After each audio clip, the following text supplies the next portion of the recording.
Hello, my name is Tracy Sinclair and welcome to Coaching in Conversation, the Mastery Series.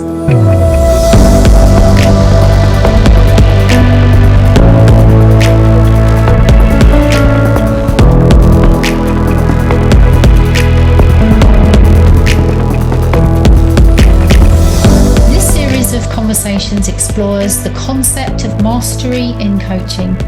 And I have the great pleasure of talking with several ICF Master Certified coaches from around the world to understand what mastery really means to them, both as coaching practitioners and also as human beings. We explore many different perspectives and nuances of this topic, and I hope it is of use and interest to you as you continue to navigate your own pathway of development. Hello again and welcome to Coaching in Conversation, the Mastery Series, this time with myself and Dr. Sam Humphrey. Sam is very highly qualified in the field of coaching. She has a doctorate in professional coaching supervision. She also has a master's in executive coaching and is a master practitioner with the European Coaching and Mentoring Council, the EMCC. She also has a lot of industry experience in coaching, having worked amongst other roles as the global head of coaching for Unilever.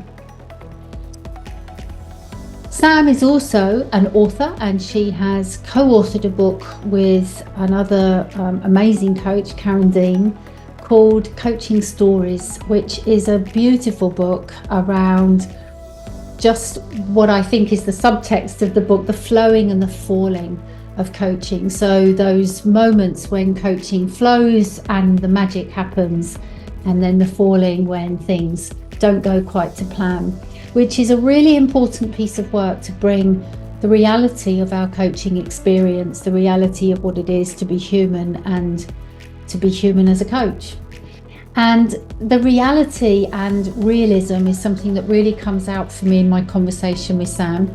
So I'm very much looking forward to you listening to this and hope you enjoy. And the title of this episode is Inputs, Throughputs and Outputs. Enjoy. So hello Sam, it's really lovely to have you here talking with me today. And we're here as part of the Coaching in Conversation podcast, but this time the Mastery Series. Thank you for having me, Tracy. I'm delighted and honoured that you asked. Oh, it's a real pleasure. It's a real pleasure. And I'm looking forward to what you would like to share. And so maybe just to kick us off with the very simple question that I ask everyone, what does mastery mean for you when you think of that term? It's a big word, isn't it? A very big word. And I think my answer would be different depending on the stage in my coaching career that you would have asked me. So every stage, I think I would have had a different answer to that. And I think it's easy to chunk it up as a word and think that it's a thing, it's a noun or a destination or an end point, which I know a lot of people talk about. And I think how I've more recently started to think about that word anyway is to really try and chunk it down, because there are points in our lives and our work and our career, I think, where some things are further ahead than others.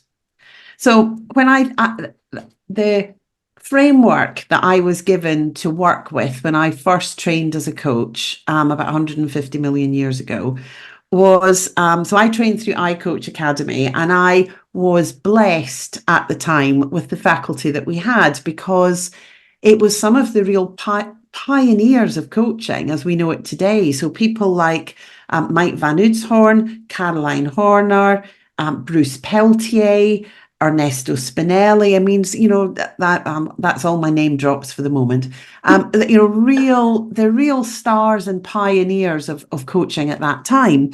And the framework that we were encouraged to think about was, and has lasted me for, the 25 years I've been doing this, is to think about yourself as a coach through 3 separate columns. So there's your inputs, your throughputs, and your outputs. So your inputs make up everything that you are, how you show up. It's your values, your beliefs, your experience. It's everything about you. How you hold yourself, how you speak, all of that. Throughputs is how you want to coach. So it's sort of the plonky bits. Are you going to use psychometrics? What tools, techniques, frameworks? What's your underpinning? And then some of the really plonky things like, well, how long are you going to have a session for? How much are you going to charge for it? So it's everything to do with how you coach. And then the outputs is about, well, what's the purpose of your coaching? And often that's an interesting place to start.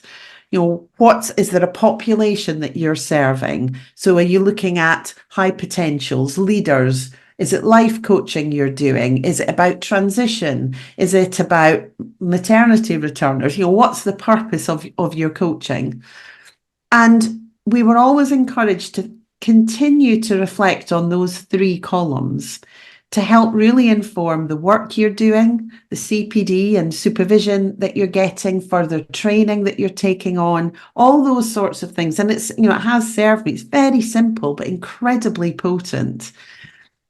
And the idea being that those need to be aligned in some way, or at least going in the same direction.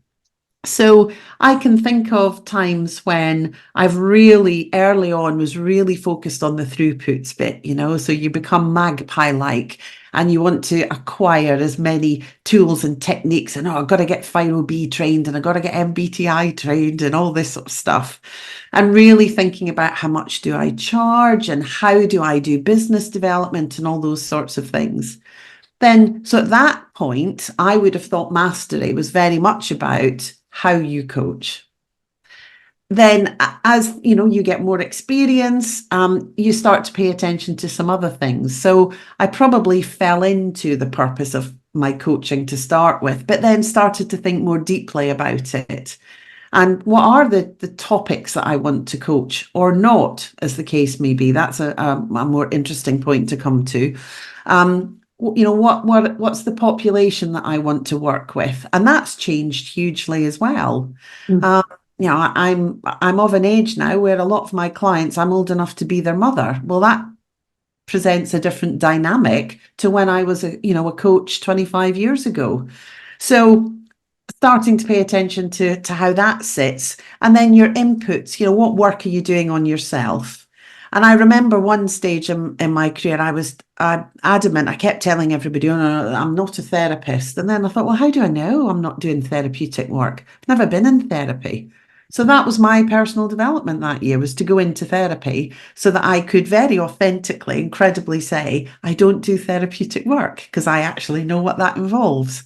So a long answer to a fairly straightforward question, Tracy, but I think it's constantly evolving what mastery means, because I look at it through those 3 columns and I'm constantly making adjustments.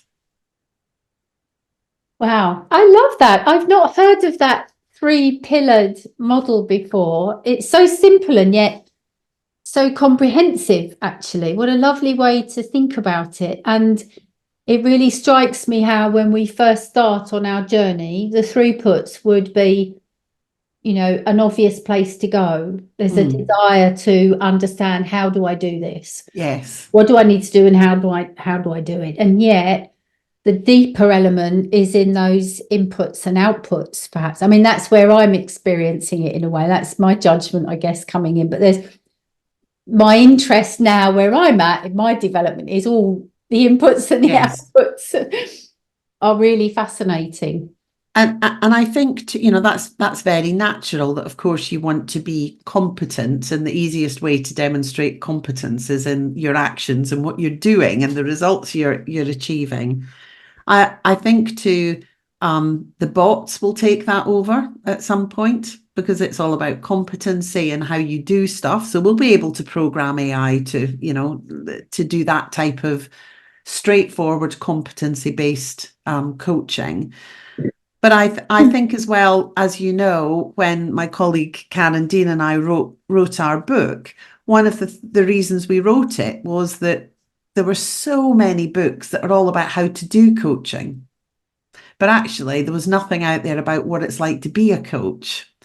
And so I think that's an interesting shift in balance as you develop your capability as a coach, that you become far more aware of how you're being as a coach, not just what you're doing. And that, you know, what I still I'm interested in new techniques and tools, and still, you know, I'm curious around learning some of those. So it's not that I don't give any attention to my throughputs. Of course I do.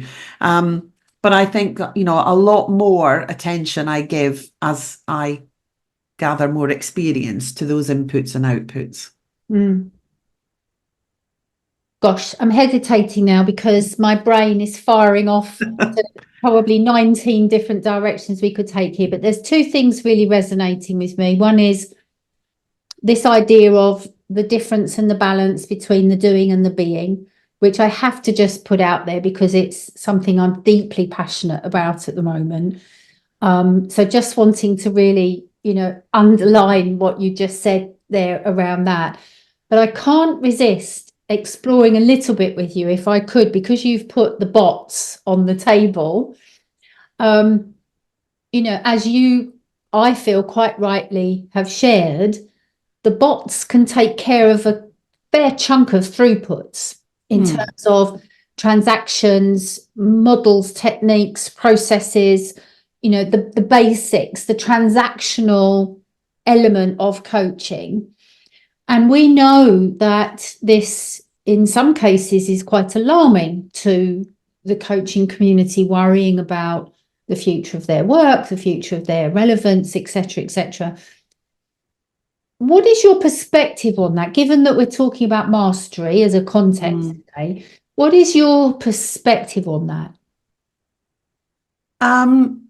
So I probably have a slightly provocative thought about it. So I think it's great, because I think what it will do is it will sort the wheat out from the chaff.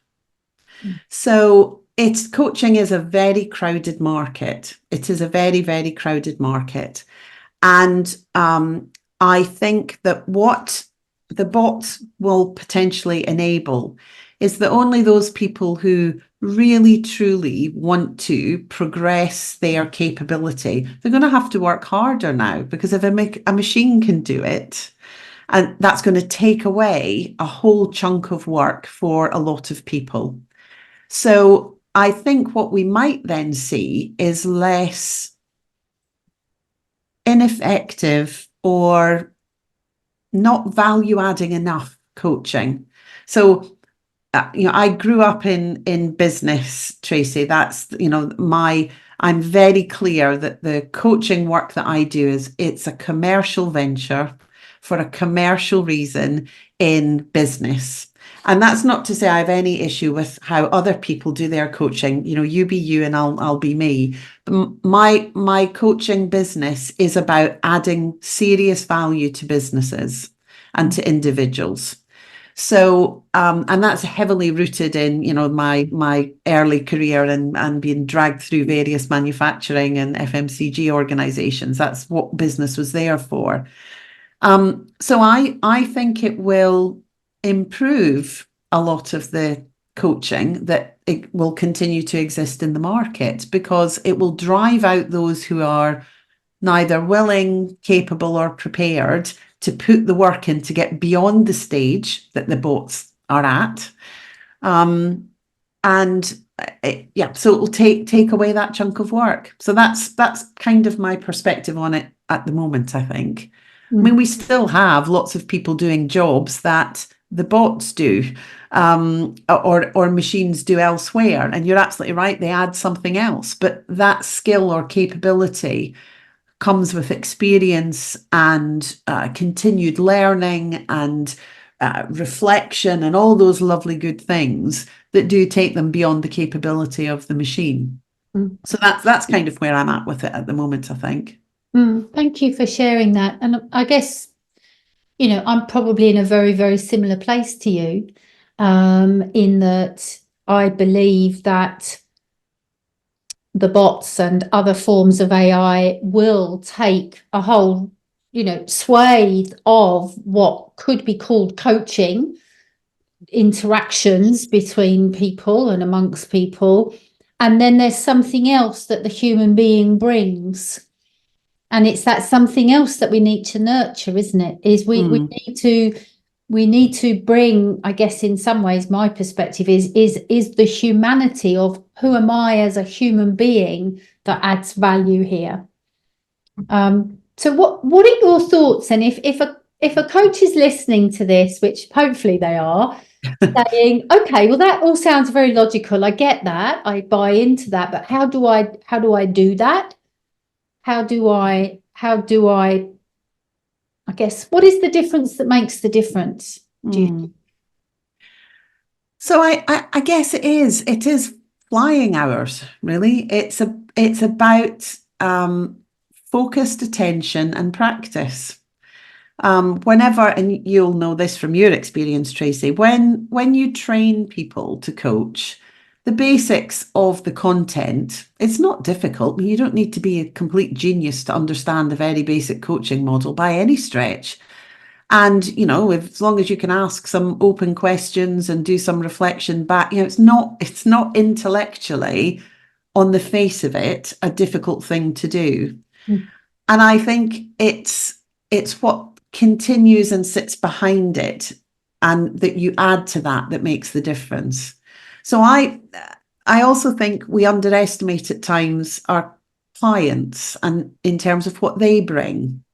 So you'll know as well as I do that coaching originally was very much focused on remedial activity. Coaching was seen almost as a punishment when it first became popular 25, 30 years ago. Whereas nowadays coaching is much more seen about sort of good to great. It's about, being additive to somebody to reach their full potential, etc., etc. And I mean, I would say in my experience, 65% of what my clients bring to coaching, they would achieve anyway. They're highly motivated, high achievers, most of them. They have an awareness of what it is they want to do, where they want to get to. The reality is, I would say that they'd get there anyway. Now, that's not to say that the coaching doesn't add something. Of course it does. It might help them get there more effectively or faster to a higher standard or with more confidence. So the coaching absolutely does add something. The bit I'm always interested in is the 35%, the stuff that they don't know. And I don't know either, So if you're going to achieve all of this anyway, what else could you achieve that you're not really thinking about that would be the real value add in this? And I don't always get there with clients, not by a long shot. With many, we'll get to the 65% and we'll do it well, and that's great. When I do get into the 35% with clients, that's when I think the real magic happens. That's when the real magic happens. And I clearly don't have a formula for that because I'm not able to shake my magic coaching dust on every client and for us to get into that space. So I'm not sure the bots will beat me to it there yet. But that's sort of the focus of my attention. And in that is, I'm not on my own in that. Coaching's a joint endeavor. It's two people. And I think we've started to forget what role and responsibilities and impact our clients have in a successful coaching assignment. So I think, if I look over my 25-year history, that's one of the things that I think has shifted quite significantly is the emphasis for the coach to add value as opposed to client.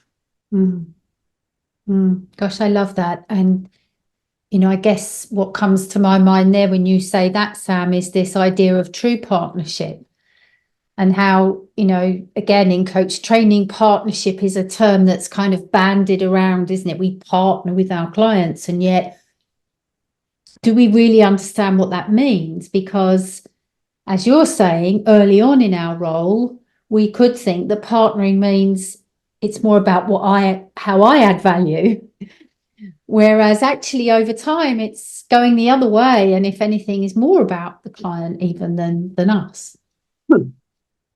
I think that it's a topic that I'm having some conversations with somebody else I think that you know well, Claire Norman, and I'm contributing some writing to a book that she's doing on this, because I think I notice, and for relatively new coaches, I think this is a tough gig.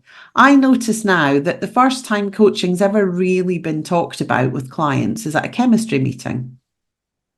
So I can find myself, first of all, having potentially to do a bit of a teaching about what coaching even is, digging around to check whether or not there is actually a coaching goal here and that coaching's the right intervention. Then I've also got to make sure that they are up for it. Are they coachable? Are they in a good space to actually get value from the coaching and put the effort in that's required to get the value out of it? And I've got to sell myself in a competitive way because I know this person's seeing other coaches. And I have reached a stage where if those things happen and at the end of it, I think, well, this isn't going to sail. I just don't, either there isn't a coaching goal, or actually coaching's not the right intervention. Or if the client really doesn't seem to be up for coaching, I'll call it. But I know 15, 20 years ago, Sam, would she have called it? I think I would have been too frightened to call it, actually.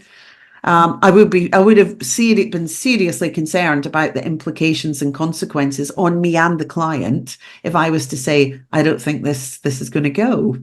So again, I think that's a shift in how things have moved over time in terms of coaching, because many organizations really don't screen clients very well. Is coaching the right intervention? What's the purpose of the coaching? Are they up for it? Is this the best time for them to have this coaching? I can count the number of times on one hand that I've been screened as a coach. I don't get assessed, and I appreciate that, having accreditation and all the bells and whistles that go with different qualifications means something, but it doesn't mean everything. And so that I'm interested in that as well. So I think this shift will probably means that we are not ensuring we get the value out of coaching that perhaps we should. And that's something I feel really passionately about. So my business is built on the GRIT coaching value chain, which is all about ensuring you get every ounce of value out of every stage of the intervention, not just the coaching itself. You're really making me think here. There's a couple of things, Sam, in there. That one is, if we go back to our ongoing maturity or mastery or in this space, whatever that means for us, there's something about our capacity and our confidence to challenge, to call out, to push back, to say no, when actually coaching isn't the right thing. So there's something about mastering the ability to notice those things, knowing how to explore those things, and having that confidence and bravery to really start adding value right from the beginning by saying no, if something's not necessarily conducive to a great partnership. The other thing, though, that's really coming up for me, and maybe I'm being contentious here with this comment, is that I personally worry about this aspect with the commoditization of coaching that we see now. Even though coaching, it's wonderful that coaching is becoming more mainstream, is becoming more accessible to more people, and there's perhaps an element of democratization within that. There's some positives within Yes. all of that growth and expansion. And I find that because coaching from an organizational perspective particularly is quite a commodity now, it strikes me that perhaps the capacity for that understanding of coaching and whether coaching really is suitable is being cut short. Do you agree, or do you have a different experience of that? No, I do agree. There was, and I think that's been the case for quite a while, actually, Tracy. So Karen and I wrote an article a long time ago called "Is a Coaching Culture an Alternative Tyranny?"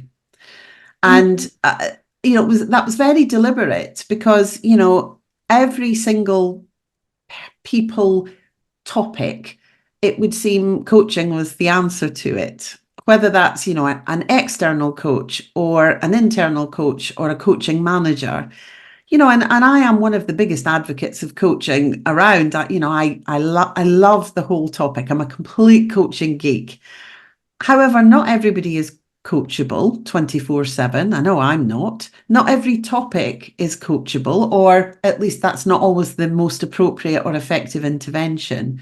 So I think we did go through a bit of a euphoria with coaching. And I had to the case in point, a conversation with one client, and they wanted to look at how they could do poor performance management through coaching. And I can see that, but basically the premise of that was, well, because our line managers don't really want to get into a conflict situation of telling people what to do. So in those instances, there's a little bit of, well, has the baby been thrown out with the bathwater here?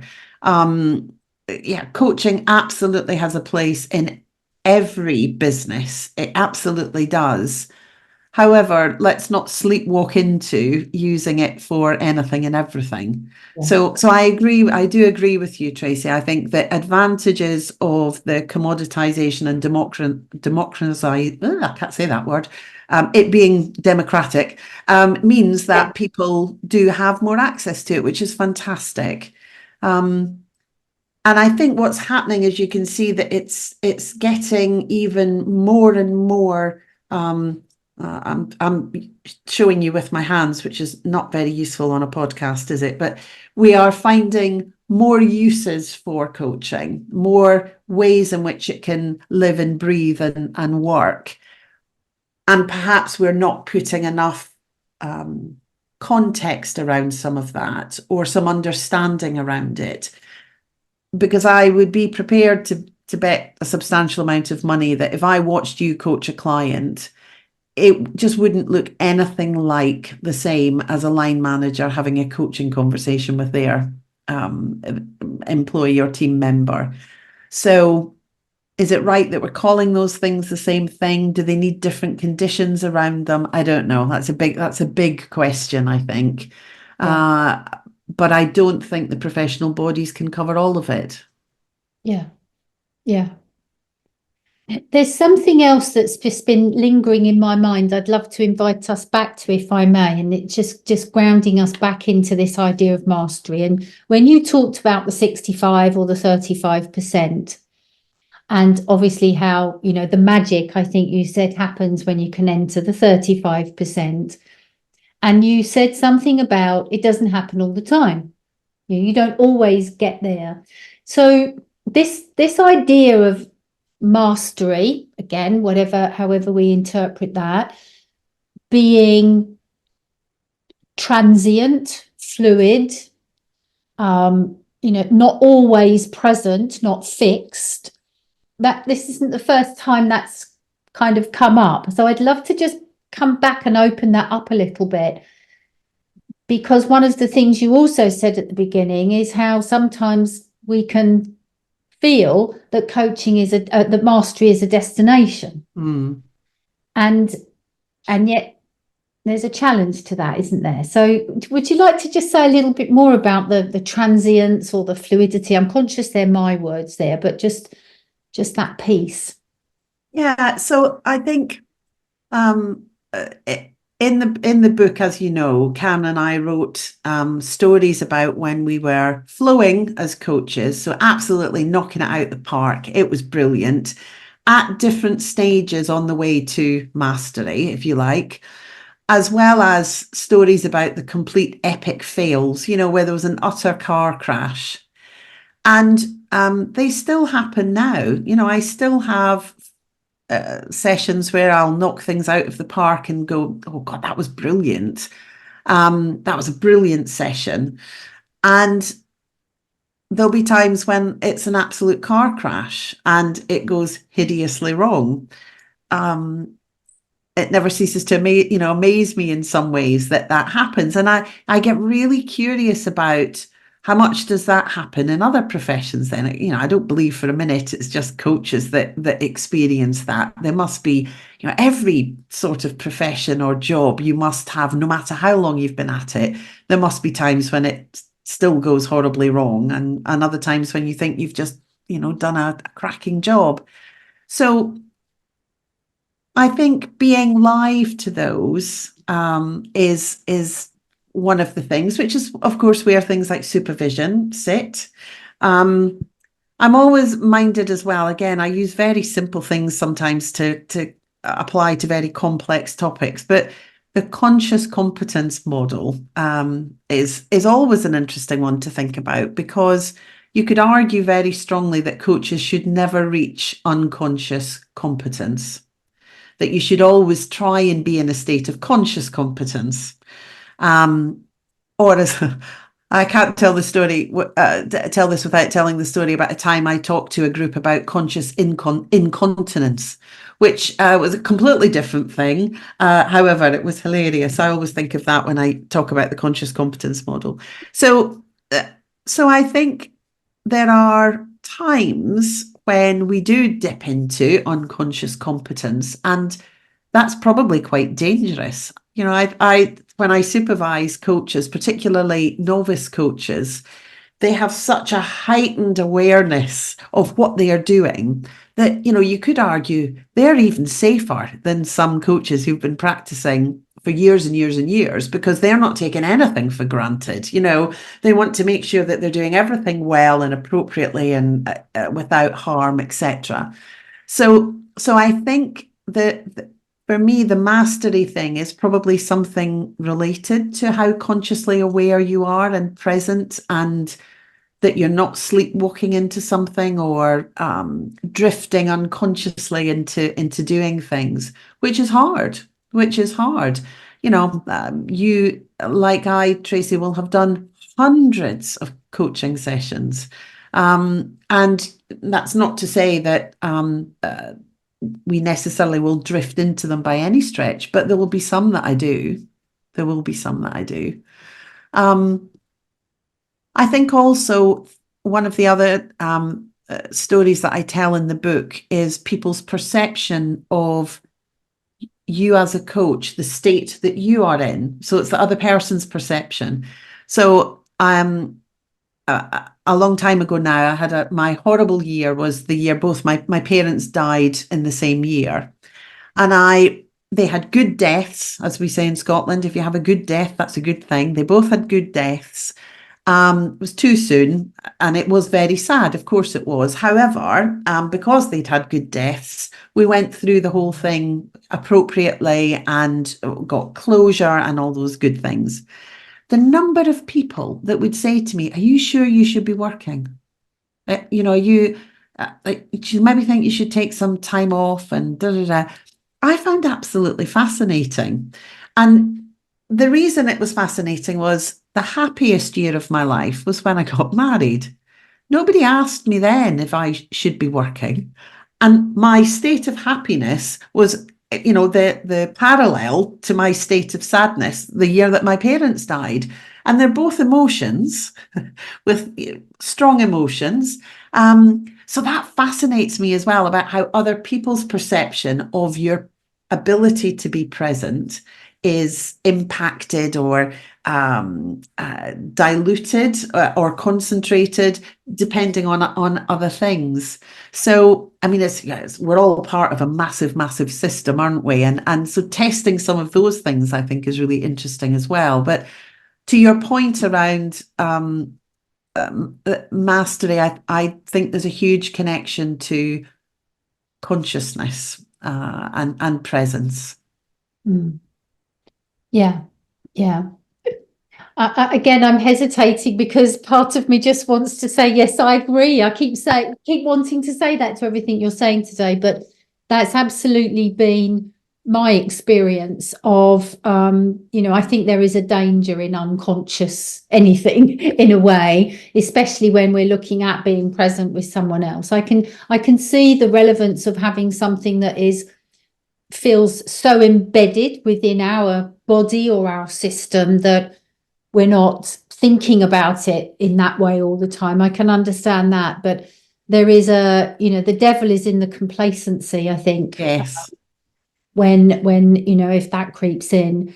I also love your story there about, how the highs of emotions could take us, the positives of life, the peaks of life, could also make us equally not present or not available for our clients as the so-called lows of life. And yes, it really strikes me that there seems to be a bias, doesn't there, in how we talk about this, as it has to be the bad things, whatever bad means for us, the bad things that could take us away from being present, whereas actually the exciting positive things could also be exactly the same. Yes, and distort. It's the distorting effect, I think. Yeah. So, it could impact your presence, but I think that certainly what I noticed from other people is they clearly thought that it was either going to take me away from being present or it was going to massively distort my thinking, which I'm sure it did impact my thinking in some way, but no differently to times when I've been happy or bored or whatever emotion I, was relevant and prevalent at that time. Yeah. It just takes me to this point of be careful with assumptions. As coaches, we're quite interested in checking for assumptions, aren't we? And we're interested in the meaning that we give to certain terms or certain vocabulary. And you're highlighting for me something there in ourselves of, are we assuming what a lack of presence actually could mean or be triggered by? To just keep, and that's something to stay conscious about, isn't it? So, so you're kind of coming back to that same thing. I'm mindful that we're probably coming towards, a pause in our conversation for now. And as always, I could just keep talking to you all morning. If someone listening to this is thinking, okay, how do I start to engage with my next step of development towards whatever mastery or being masterful means for them, knowing that each of our journeys is very unique? But what would you say to those coaches out there listening that's maybe informed by your own experiences around, just for us to just keep on this pathway of growth? I'd probably go back to what I said at the beginning about the 3 columns, is to spend some time looking at that and looking at, well, how full is each column and how aligned is it? So I remember working with one coach who was training to be a coach, and we did some work around her values and beliefs. And one thing that was very strong for her was about empowerment. It was really important to her. And that was one of the draws of coaching, was that for her was that it's not about telling people what to do. It's absolutely for her empowering that individual and enabling them to, find their true potential and be their best self and all those good things. When we looked at our throughputs, the way she coached was she would use a battery of psychometric tests and psychological tests on them. So we had quite an interesting conversation then about, well, if you truly believe in empowering people, you're doing these tests to them. um, so how does that sit? What do you see as being congruent or not, as the case may be, in terms of your values and how you coach? And it just opened up a really interesting and different conversation for her.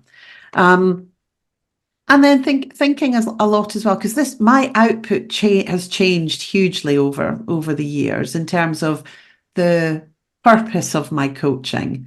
So I think really having some clarity around that as well. So giving yourself the time and space to think in a very informed way about what do you need next. I think one of the things I notice with a lot of coaches is they don't have a framework to think about how they think about their development, if that makes sense. Mm-hmm. So obviously there's all the good stuff that sits within all the professional bodies around competencies, but that's not everything. It doesn't cover absolutely everything.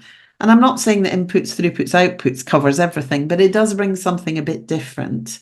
And really thinking about you as a much wholer human being in the system that you are in and the work that you want to do, using that frame may well help you think about what you need to do next. And what bit of that framework do you need to work on next? Which one is the most depleted? Which one is good for now? Where are the gaps? What can you leverage from what you've already filled those different columns up with? Are you really utilizing everything that you've got? So I think, as simple as it is, I do think it's very potent.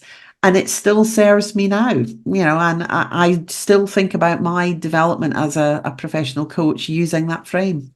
Mm.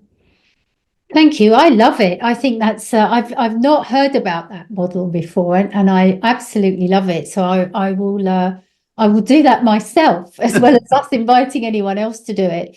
And as we come to a pause, then Sam, if we were to think about for you in terms of this ongoing pathway for you, what are the areas that are of interest to you now in terms of where you're heading in your own development?